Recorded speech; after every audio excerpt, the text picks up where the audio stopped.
Hi guys, I'm Taylor and today I'm going to be talking about my hair story and just my journey and my relationship with my hair throughout my life. And just to keep up with what I'm going to say, I do have a transcript and I will be reading off of it just because I have a lot of things that I think are very important to cover. So, starting off, throughout my life, I have had a complicated relationship with my hair, especially my natural hair, for as long as I can remember.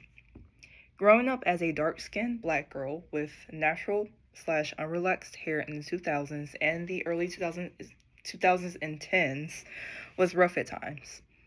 While there were black women and girls who did proudly rock natural hair, I personally don't remember there being much discourse around topics such as texturism, colorism, and featureism. So these biases that people had often went unchecked. These things definitely impacted me and had an important role in the development of the relationship I had with my own hair, especially when I was younger in elementary school and middle school. It was very common for people, which would at times include my own family members, my peers, and other adults, to make rude or inappropriate comments about not only the way that my hair would be styled, but also the way that other little black girls would style their hair or have their hair styled. I remember people telling me to my face that my hair was nappy, or how I needed a perm, which was a relaxer, to be put in my hair, or how wearing weave makes black girls look ghetto or ratchet.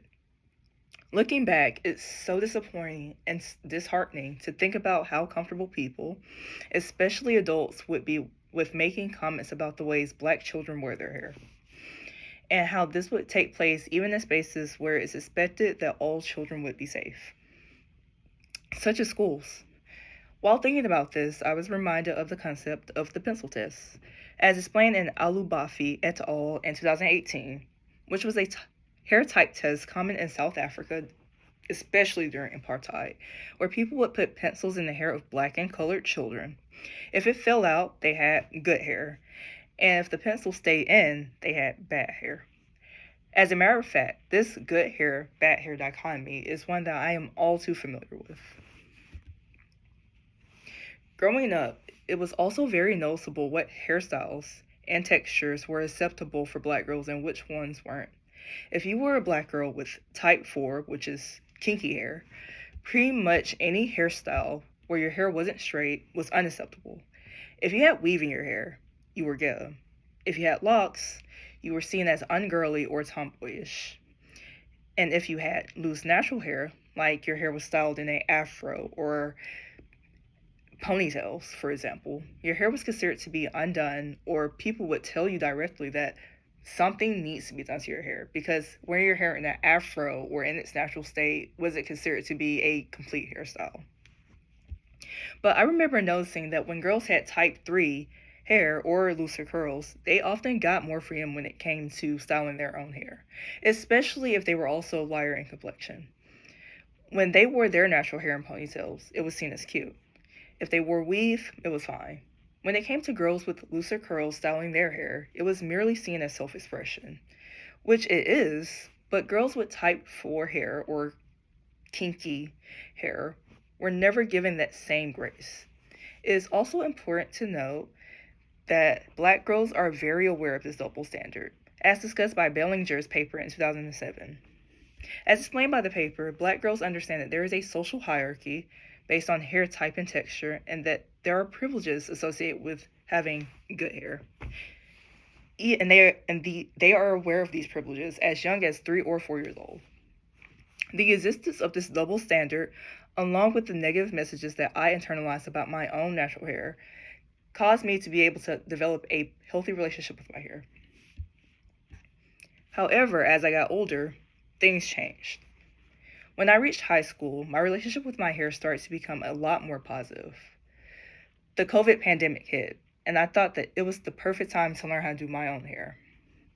I'm so glad I did because I feel as though learning how to do my own hair brought me to a new level of autonomy and self expression. Finally, learning to do so allowed me to create a new, more positive relationship with my hair, especially my natural hair, and it shows in the way that my hair looks now. My hair is a lot fuller, it has a lot more shine, it has a lot more body and movement, and it's just overall seems to be healthier. As a child, while I did receive compliments about the way my hair was styled at times, as an adult, I constantly receive compliments about my hair, regardless of the hairstyle that I'm wearing.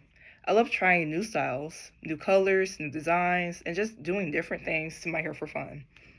As explained in the patent article in 2006, I also think it's important to decenter Eurocentric standards of beauty when it comes to the way we as black girls and women wear our hair. Our hair isn't less than, just because it's kinky and thick. And straight hair isn't the ideal or standard. Braids, locks, and afros aren't ghetto, they're not trashy or unprofessional. They are hairstyles with deep histories that are an integral part of black culture, and they should be treated with respect and should be treasured. Your hair is such an integral part to your identity, and becoming more aware of texturism and hairism helps all of us realize just how important one's hair is when it comes to self expression.